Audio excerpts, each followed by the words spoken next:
अध्याय शुद्ध विद्यायाम् अध्याय च नमः विश्वेशमिष्टकं वन्दे हरिपादप्रवृत्तिम् अनन्तरं सूत्रं विद्यते कृत्तद्धितसमासाश्च इति। कृत्तद्धितसमासाश्च यद्यपि पश्यन्तु इदानीं राम इति शब्दः वर्तते। रामशब्दः वर्तते।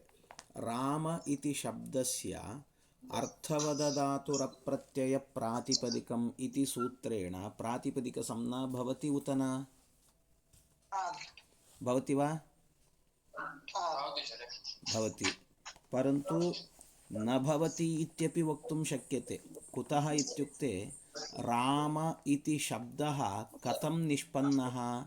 रमुक्रीडायाम् इति धातुः वर्तते। रमुक्रीडायां धातोः किं भवति? घञ् प्रत्ययः भवति। घञ् प्रत्यये सति राम अ इत्यवस्थायां तत्र आदिवृद्धिः अत उपदायाः इति आदिवृद्धिः भवति। तदा राम आ राम इति भवति। तथा च राम इति शब्दः घञ् प्रत्ययान्तः वर्तते। तथा च तत्र अर्थवदधातुरप्रत्ययप्रातिपदिकम् इत्यत्र किमुक्तवन्तः? प्रत्ययं प्रत्ययान्तञ्च वर्जयित्वा अर्थवत्षत्वस्वरूपम् इति। तथा च राम इति शब्दः घञ् प्रत्ययान्तः वर्तते इति कृत्वा अनेन सूत्रेण तत्र प्रातिपदिकसंज्ञं न भवति। सत्यं खलु? तथा च अतः अग्रिमं सूत्रं वक्ति तस्यापि प्रातिपदिका संज्ञा सिद्ध्यर्थं किं सूत्रं? कृत्तद्धितसमासाश्च इति। अत्र इदं सूत्रं द्विपदात्मकं सूत्रं वर्तते। कृत्तद्धितसमासाश्च, कृत्तद्धितसमासाः च इति द्विपदात्मकं सूत्रं। तत्र कृत्तद्धितसमासाः इत्यस्य विग्रहवाक्यम् एवं भवति। कृच्च कृच्च तद्धितश्च समासश्च कृत्तद्धितसमासाः द्वन्द्वसमासः भवति। कृच्च तद्धितश्च समासश्च कृत्तद्धितसमासाः इति तस्य विग्रहवाक्यं भवति। प्रातिपदिकम् इति पूर्वसूत्रात् अनुवर्तते। अर्थवदधातुरप्रत्ययप्रातिपदिकम् इति प्रातिपदिकम् इति पूर्वसूत्रात् अनुवर्तते। तथा च कृद्धातोः अर्थात् कृत्प्रत्ययः यस्य विधीयते तस्मात् प्रातिपदिकसंज्ञा वर्तते। एवं तद्धितप्रत्ययः यस्य विधीयते तस्यापि प्रातिपदिकसंज्ञा वर्तते।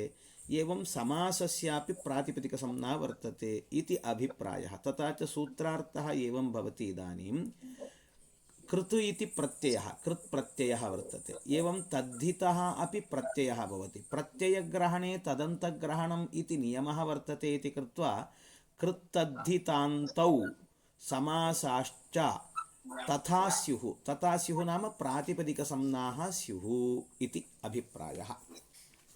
एवं तथा च इदानीं किं भवति इत्युक्ते अनेन सूत्रेण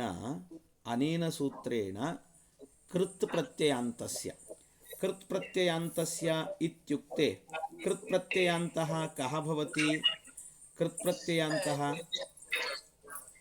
कृत्प्रत्ययान्तः कः भवति इत्युक्ते कृतः गतः इत्यादयः।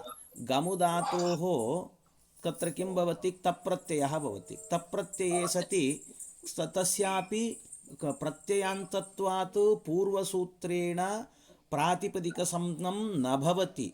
तेन सूत्रेण अप्राप्ते इदं सूत्रम् आरभते। तथा च अनेन सूत्रेण कृदन्तस्यापि प्रातिपदिकसंज्ञं भवति।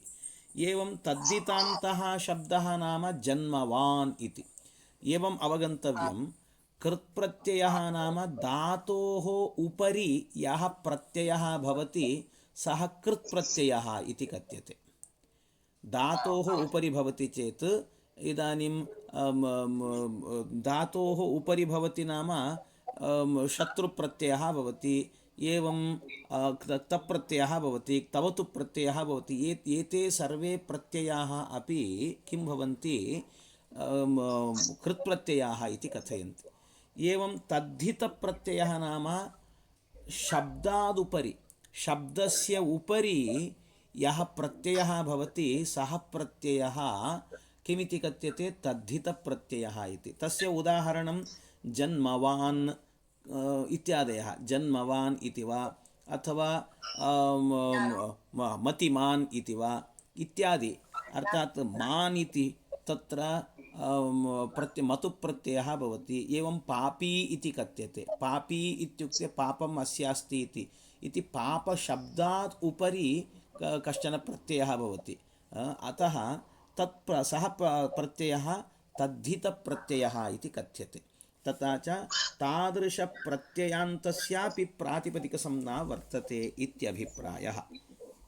अत्र कश्चन प्रश्नः विद्यते। भोः, अत्र कृत्तद्धित अर्थात् कृत्प्रत्ययान्तस्य पूर्वसूत्रेण प्रातिपदिकसंज्ञा न भवति, एवं तद्धितान्तस्य प्रातिपदिकसंज्ञा पूर्वसूत्रेण न भवति, परन्तु समासस्य तावत् पूर्वसूत्रेणैव भवति।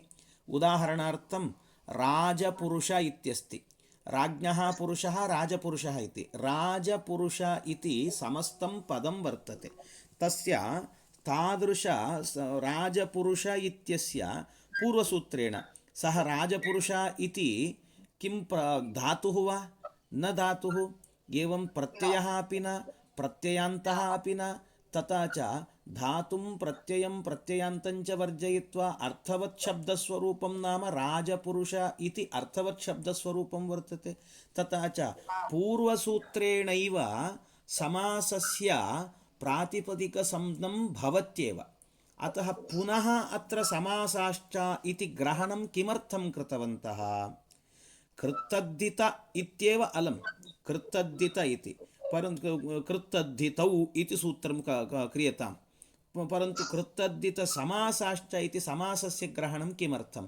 पूर्वसूत्रेणैव भवति खलु इति प्रश्ने अवगतं वा? प्रश्नः अवगतः वा? एवं प्रश्ने कृते तत्र एवं समाधानं भवति। भोः, सत्यं पूर्वसूत्रेणैव अत्र समासस्य प्रातिपदिकसंज्ञं भवति, परन्तु कश्चन नियमः वर्तते। सिद्धे सति आरभ्यमाणः विधिः नियमार्थम् इति। नियमं जानन्ति वा? नैव जानन्ति चेत् लिखन्तु यत्र कुत्रापि। सिद्धे सति आरभ्यमाणः विधिः नियमार्थम् इत्यस्ति नियमः। सिद्धे सति आरभ्यमाणः विधिः नियमार्थम् इति। पुनरेकवारं वदामि। सिद्धे सति आरभ्यमाणः विधिः नियमार्थम् इत्यस्ति। सिद्धे सति आरभ्यमाणः विधिः नियमार्थम् इति अयं नियमः एवं वक्ति, अर्थात् पूर्वसूत्रेणैव प्रातिपदिकसंज्ञस्य सिद्धे अपि पुनः अपरसूत्रेपि तस्यैव ग्रहणं कृत्वा पुनरेकवारं प्रातिपदिकसंज्ञं वदन्ति चेत् तदा अयम् अभिप्रायः नियमः इति। अर्थात् अत्र कश्चन नियमः वर्तते इति ज्ञायते। सिद्धे सति आरभ्यमाणः नियमार्थम् इति। पूर्वसूत्रेणैव सिद्धे पुनः अनेन सूत्रेण विधीयते इत्यस्य किञ्चित् नियम अर्थात् कञ्चिन् नियमम् अस्माकं ज्ञापयति इत्यर्थः। कः नियमः सः इत्युक्ते तेन वाक्यस्य न भवति समासस्यैव इति नियमः। वाक्यस्य न भवति समासस्यैव इति। अर्थात् पश्यन्तु, इदानीं कश्चन किञ्चित् वाक्यं वर्तते इति मन्यताम्। वाक्यं वर्तते किमित्युक्ते रामः वनं गच्छति इत्यस्ति वाक्यं। रामः वनं गच्छति इत्यस्ति वाक्यम् इदम्। इदानीम् एतादृशवाक्यम् अपि समस्तं वाक्यं न धातुः अपि प्रत्ययः प्रत्ययान्तः, अतः पूर्वसूत्रेण वाक्यस्यापि किं भवति, प्रातिपदिकसंज्ञं भवति पूर्वसूत्रेण।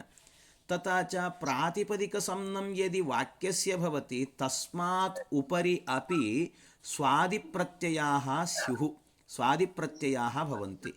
तन्निवृत्त्यर्थम् अत्र किं कृतं, समासाश्च इति समासग्रहणं कृतं। समासग्रहणे सति किं नियमः ज्ञायते, वाक्यस्य न भवति समासस्यैव इति। अर्थात् वाक्यस्यापि यदि प्रातिपदिकसंज्ञं भवति चेत् तर्हि समासस्यैव भवति, न तु विक्षिप्तवाक्यस्य, विक्षिप्तपदानां समूहरूपवाक्यस्य। अर्थात् रामः वनं गच्छति इति वाक्यस्य न भवति, किन्तु समासस्यैव, अर्थात् राजपुरुष इति समासस्यैव भवति, न तु वाक्यस्य इति ज्ञायते। अतः अत्र समासग्रहणं कृतम् इत्यभिप्रायः। अवगतं वा? भवतु।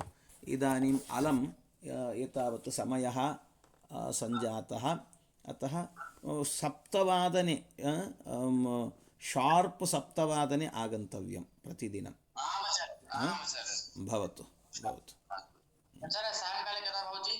सायं नैव, रात्रौ भवति, 9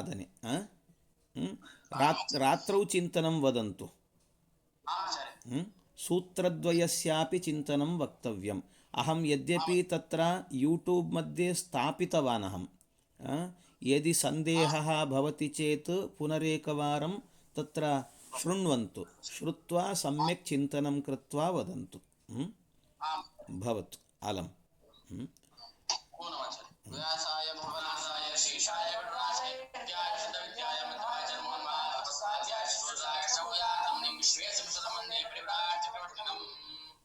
हरे पुनर्मिलामः।